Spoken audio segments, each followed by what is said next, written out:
Alright, so we got our upper timing cover off. We got our side motor mount off, which the side motor mount can't come off unless you take off the upper timing cover. Now we're going to bring her to top dead center. And difficult to see, but I might mark it here in a little bit so it'll be easier for us to see. But there is a section right here at the bottom that says up. Are you doing it? Yeah, you're doing it counterclockwise, aren't you? Yeah. Alright.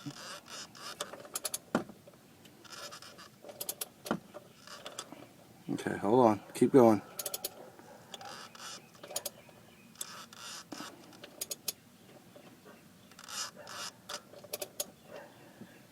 Keep going. Alright, alright. And a little bit more. A little bit more. Right there. Right. So we're going to mark it with some probably white out, but you can see where it says up right there. That should be in the up position, and there are two notches on the side which should be parallel with the head.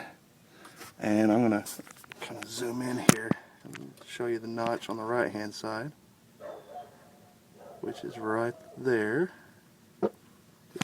And that's a notch. It's a nasty notch.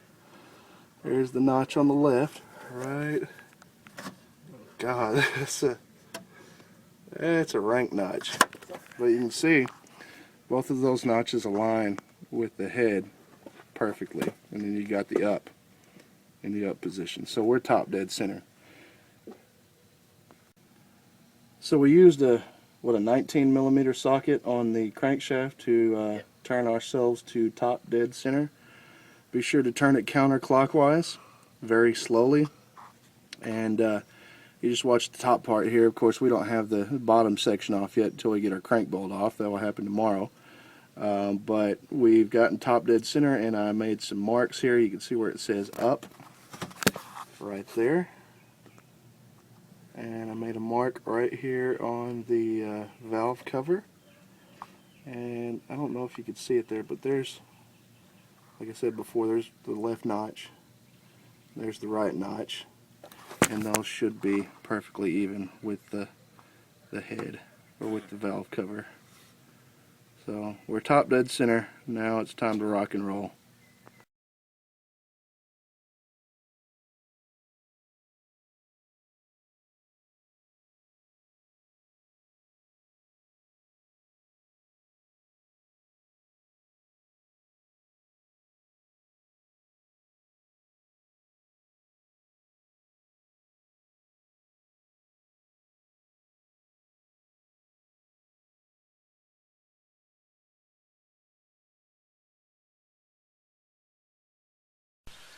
Just to lift the jack up, I had to put a couple of bricks up under it so it would lift high enough.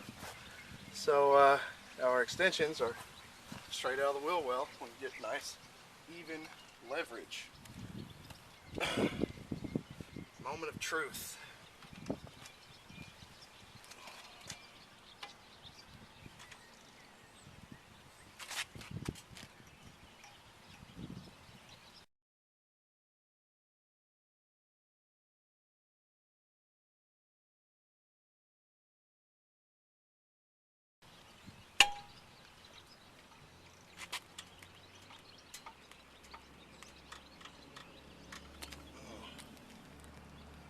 That sucker don't want to come off of there.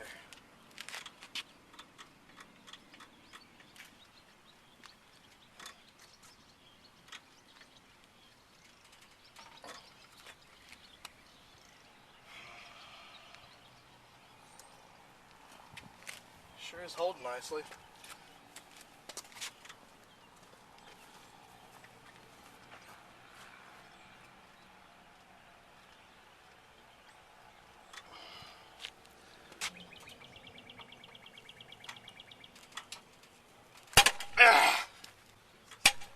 Good. Oh, shit.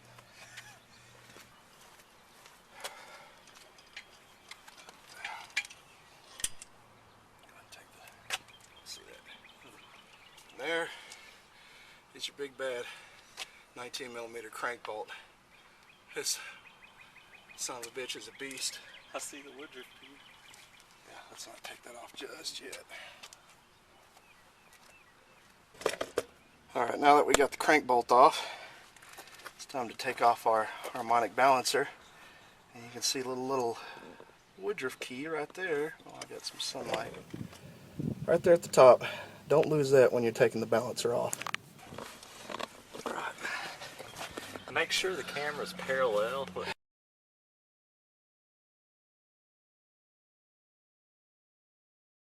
Yeah, it's coming. Walk it back and forth.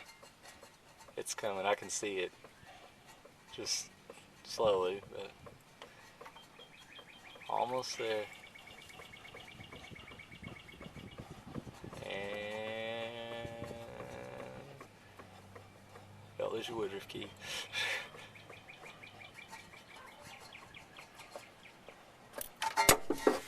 And the woodruff key. It's on the ground somewhere. We'll find it. And here is your harmonic balancer, which looks like it's still in pretty good shape.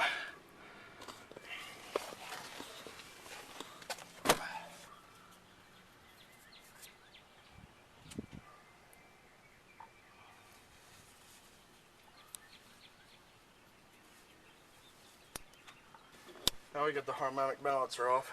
We did not lose our woodruff key. Put it in a nice safe place for when we reinstall. It's time to take the lower timing cover off.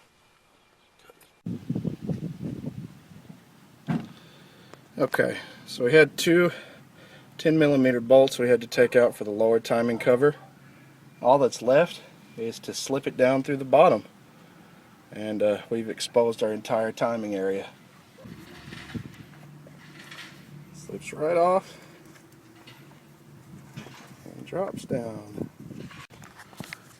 Alright, we've inspected the cam seal, and it looks like it's in good shape. There's no leakage anywhere. So what we're going to do is we're going to definitely replace the crank seal. I'll show you that in a minute. It's got pretty bad leakage.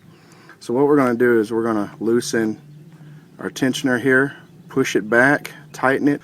That'll loosen up the belt so we can peel it off. And once we do that, we're going to probably get at that crank seal and replace the tensioner and the water pump. And we'll show you some details on those. Okay, so we're getting ready to peel the belt off. First thing we're going to do is we're going to unbolt this little sensor right here, but we're not going to disconnect the cable or the electrical connection. We're going to leave it be. That will leave us just enough room to peel the belt off of this side of the cog here. And then we're going to push that tensioner, loosen the tensioner, push it back, and tighten it back up to keep it in place, so that way we can easily peel the belt off without turning anything and getting it out top dead center. So we have a couple of options here to take the timing belt off, to peel it off. I don't want to turn anything, I want to keep it all at top dead center here. So one option was to loosen the tensioner, get a pry bar and push it back, and then tighten it back so you can peel the belt right off of there. Another option was maybe cut the belt. You could do that, or you could do this. Take your screwdriver, ever so slowly,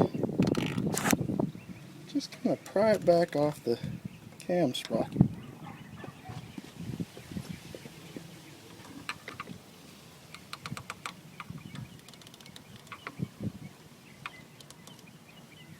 Gently.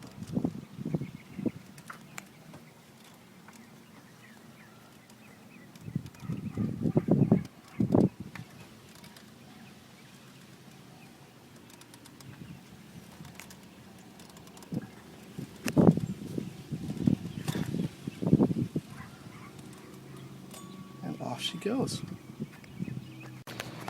Okay, now we got the timing belt off, and let's check and see how much wear we got on here. I've got over 100,000 miles on this belt, but you can peel it back or bend it backwards and look in between the teeth. If you see any cracks there, it's definitely time to replace it. As you can see here, see a crack right there. Yeah. So this belt, needless to say, is a goner. Piece of shit. Alright, let me get in here.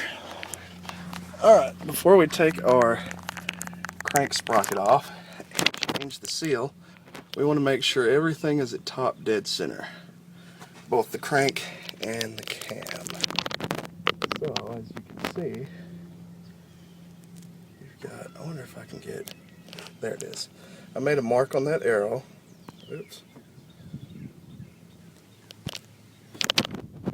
Zoom out. Made a mark on the arrow. Get in there. Which aligns with that notch. So I made a couple other marks so it would be a little more obvious to us. A couple other marks to go by, but that is top dead center for our crank. And camshaft, you can see it says up right there, and I marked it in red. And I marked a little mark right there. And you got two notches on the right and the left, which are going to be even with your head. That's top dead center. Alright, so we got the sprocket off, which it just slides right off the shaft, and then there's a little belt alignment plate right behind it that comes right off, and that exposes your crank seal. The crank seal, I got a special kit. It's kind of like a dental pick set to carefully take out the seal so you don't score the inside of the engine.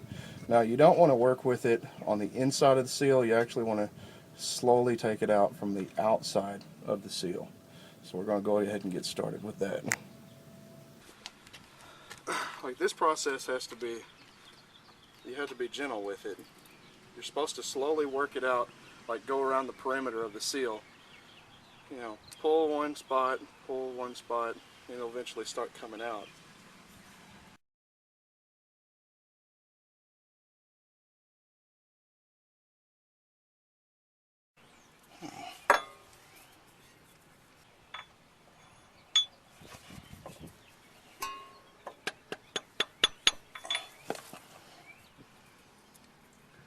That one's in.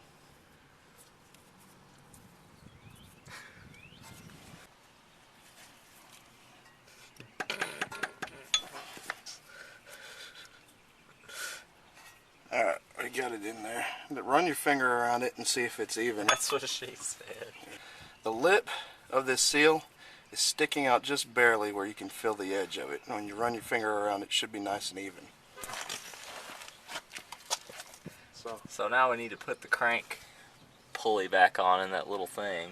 Okay, we've taken out the tensioner. It had one 14mm bolt right in the middle, and that came off. Hold on. Alright, we got the 4 10mm bolts off. Time to take off the water pump. Thanks. Whoa! Yep, he was right about the flood.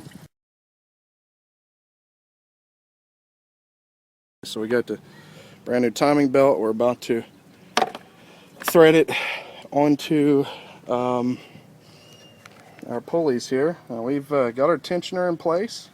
And I'm going to put up the specs for all the torque specs for everything right after we go through what we're doing here. We got the water pump on, torque to spec, auto tensioner on, and we also have our spring hooked on the auto tensioner side, but we don't have it hooked on, if you could see the little orange tip that's sticking out of the engine block there. We do not have it hooked just yet. We're going to put the belt on first.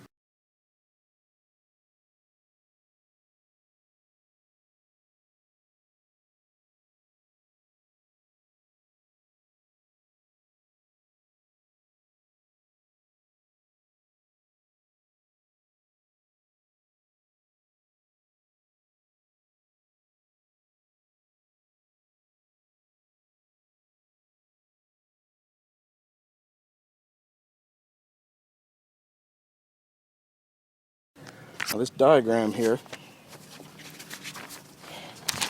shows how you put the belt on from A to D. Start from the bottom, go with your crank pulley, wrap the smooth side around your tensioner, wrap it back around your water pump, and then very, very carefully up around your cam pulley. Now, if you have to struggle with it, then something's wrong and you need to stop at this point. Make an adjustment for one, make sure your grenade pin is in your auto tensioner. That's keeping it from tensioning the belt. So as long as that's in there, you should have plenty of room to slide your belt onto place. Like the only thing I can do from the bottom side here is wrap it around. Do you want me to lower it to you? The crank. No, I've got to raise it to you actually. Oh, okay. Or you can lower it to me, it don't matter. Hold on. Now we're putting absolutely no pressure on anything here. Absolutely no pressure. Can you grab that?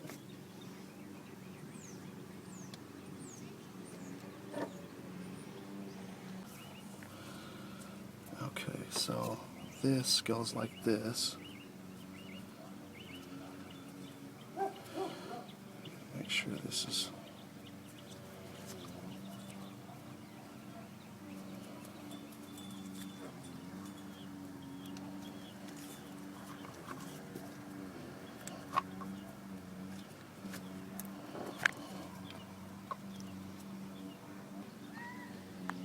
okay, so this goes around here like this and then around the water pump, right?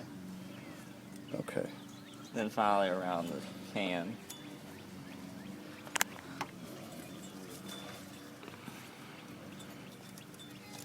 There we go. Try to give me some slack if you can.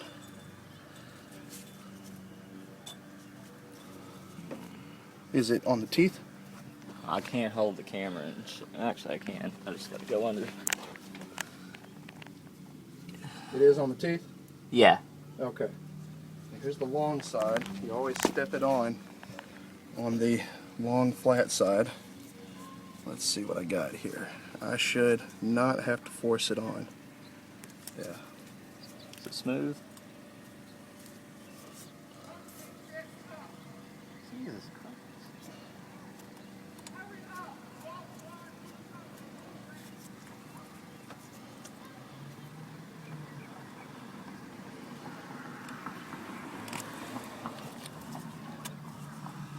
Okay. Sweet. Okay. Still, alright, now, crucial at this point, once you get the belt slipped on, make sure everything is in place. Okay, we got it around the crank, we got it around the cam, around our auto tensioner, and our water pump. Now we need to check top dead center on our crank and our cam.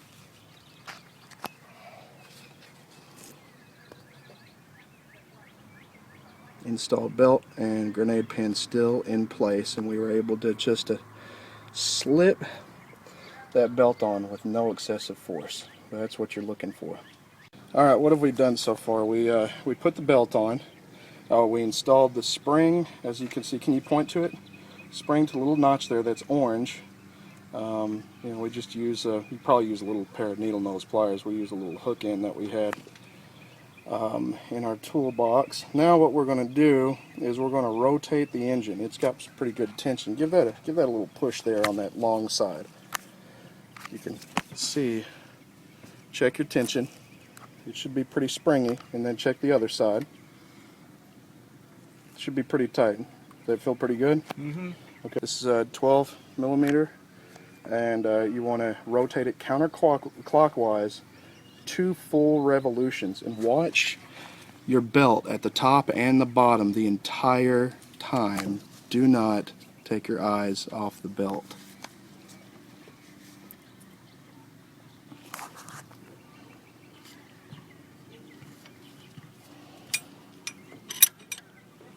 And the purpose of this Yeah. is to center everything on the pulleys. Yeah, yeah. And make sure that all your teeth are in place. They should be anyway, but to center everything on the pulleys. That way you don't have to guess when you crank your engine on for the first time whether or not it's going to fail.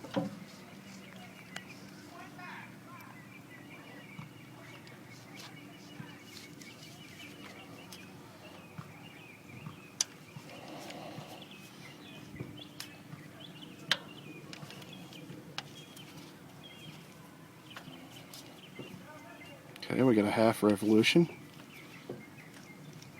See, your tensioner is doing its job down there. Our crank is doing its job. Now, When it makes that full first revolution, let's check top dead center, and then we'll do this all over again. Alright, it's almost there. Keep going with it. Keep going with it, and right. One more. One more. Keep going. Right there. Alright, we're top dead center on the cam. Make sure we're top dead center on the crank.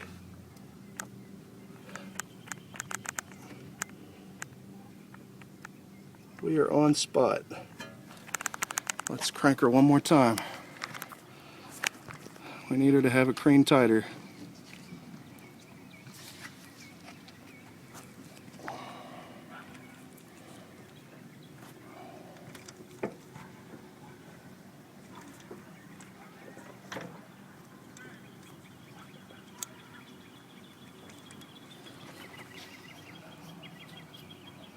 Was that the engine jumping, or did it jump a tooth?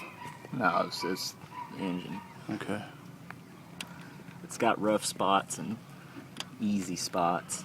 Now, the importance of this, checking your top dead center constantly, is what is the term for this type of engine that allows the valves and the pistons to collide? It's interference. Interference type engine. Yeah, it's bad news if you do not check your top dead center constantly. Okay, we're almost there.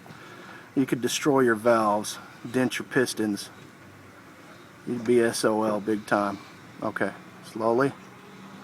Slowly. Almost. And almost. Right there. Alright, so we're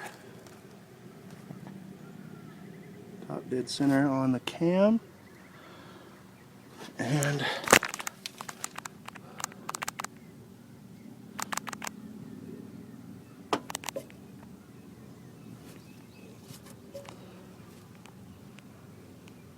top dead center on the crank. Okay.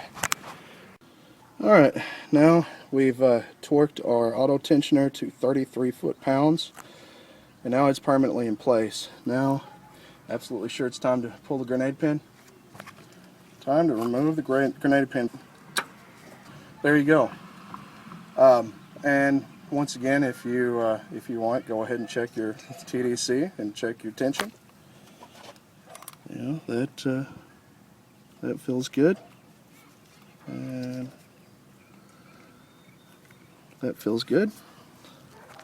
So next step is to put the nice little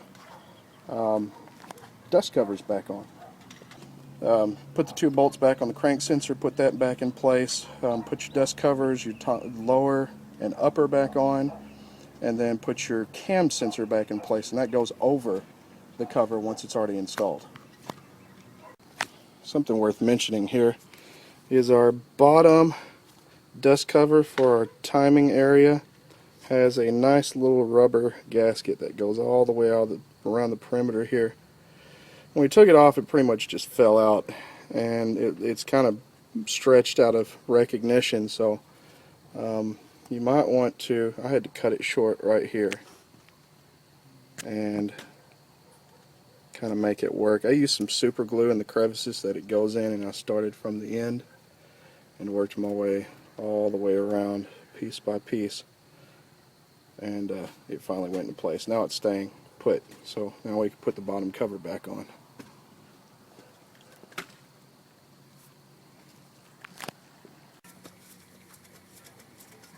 Now we're reinstalling this pain in the ass motor mount side bracket. So we got our 514 millimeter long ass bolts that go into place, and we're going to go ahead and torque those to spec. Which I'm looking at. It's going to be 33 foot-pounds, so we're going to go ahead and get that tightened. And incidentally, while I'm in this area, the main motor mount right here, which is missing, I'll provide a little DIY on installing that baby. That's going to be 40 foot-pounds. Now we got the top cover on. We got all of our 10 millimeter bolts in place and our long one in the middle. Don't forget your cam sensor plugs right into here, and the boot covers it up to keep the dust out. There is one bolt here that goes on the dust covers for the timing area that the little shaft here is longer than the rest. This goes right in the middle. After you install the top timing cover, it pretty much wedges the middle portion of the top and the bottom together. And that's going to be the only one that looks different from the rest. So all we have left is to put the alternator back in its rightful place, reconnect the electrical connections to it, put all the brackets back on, which will go into detail here in a little while on those. Then put your alternator or your power steering bracket back on and reinstall your power steering reservoir and pump. Okay, so we got the alternator in place, and we started by attaching the lower bracket, and you can see the adjuster bracket right here with the little slot. Wing nut's already in place, so it's going to give it just enough tension when we put the belts on. So we got the bolt for the bracket, and then another bolt to hold it, the alternator in place and line the bracket up. On the top end here, the long shafted bolt that we put in place, it's a 14 millimeter, and it took a little effort to get it out the first time. Took a little bit of effort to get it back in. We used the breaker bar on the front end here, and kind of wedged it against the frame of the car and pushed it back into place. And then we had to line our bolt back up. Now it's just a matter of threading it on through.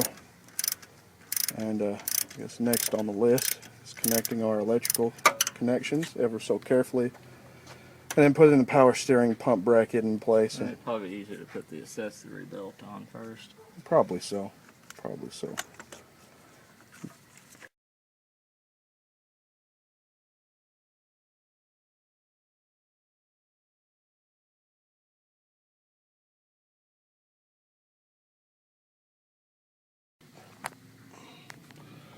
Alright, now we're putting our accessory belt on. It's going to be for the alternator and the compressor. Okay, so it needs to...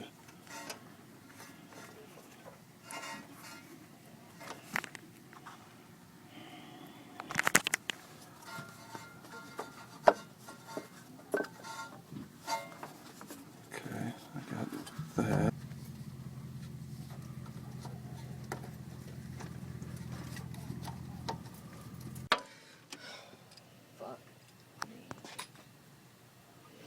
And through the magic of editing, just like that,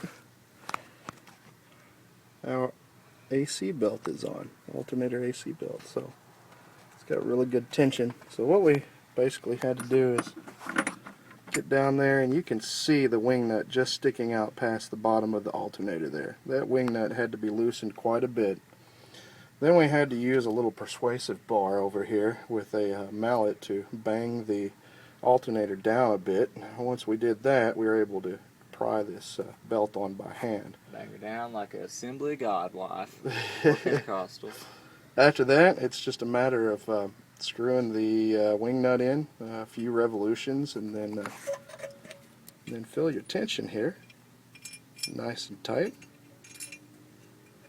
and we're done with that portion. So don't forget to tighten your bolt on the side here, and on to bigger and better things. Power steering.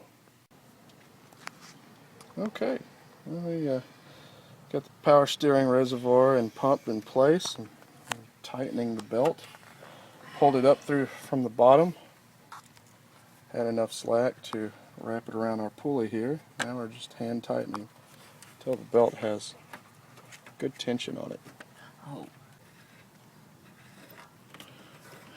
Here's don't forget your bracket here that attaches your AC line to your power steering bracket. Maybe I did have it tightened. Got the two bolts right here.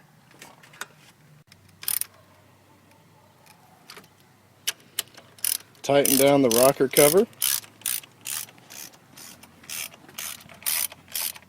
sure you get all 5 bolts, even the hidden one on the lower right hand side there. And oh yeah, and then you got the 2 bolts that hold in this little bracket right here. So those get tightened down a bit. Then you get the little pretty vanity cover that has Handa embossed right on it. And then it'll be time to fill the oil, fill the green Martian piss reservoir, and give her a crank and hope she doesn't blow up in your face. We got all the fluids in. We got the battery terminals on.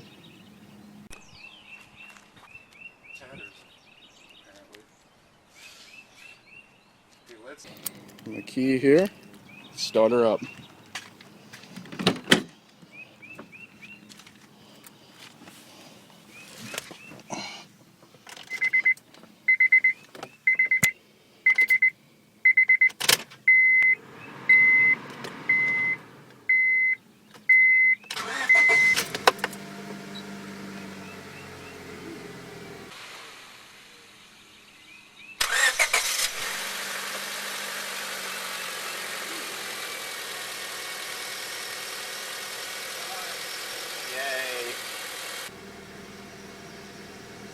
Nice! Yay.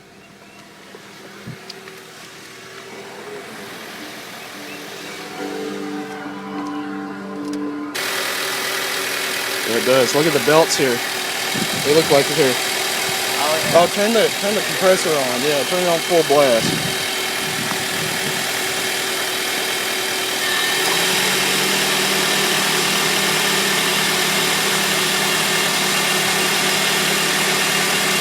Belts look okay.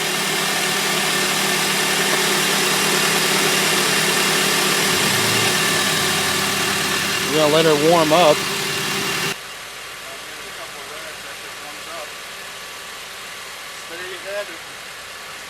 And I'll give it a couple of revs after it warms up. So there you have it. Full timing belt service on a 2001 Honda Civic. You've watched another big day of DIY. Please subscribe, and we'll see you for our next project.